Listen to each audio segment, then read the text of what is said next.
ভারতবর্ষের কেন্দ্রীয় সরকারের কাছে মাননীয় প্রধানমন্ত্রী শ্রী নরেন্দ্র মহোদয়ের কাছে বিনম্র অনুরোধ, আসামের বর্তমান মুখ্যমন্ত্রী ডক্টর হেমন্ত বিশ্ব শর্মার কাছে অনুরোধ, গরুকে ভারতবর্ষের জাতীয় পশুর মর্যাদা যেন আপনারা দেন।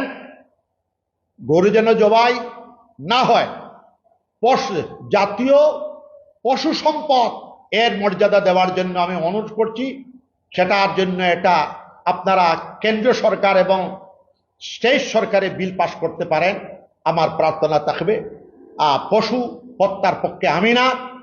কুরবানি দেওয়া লাগে, আমি সেটা বলছি না, নিষেধ করছি না। বিল পাস হলে আমি পরামর্শ দিছি, কুরবানি দেওয়া লাগে, ছাগল দিন, দুম্বা দিন, আরো বিভিন্ন মহিষ দিতে পারেন, কিন্তু গরু মদনী সাহেব বলেছেন জাতীয় সম্পদ ঘোষণা করুন।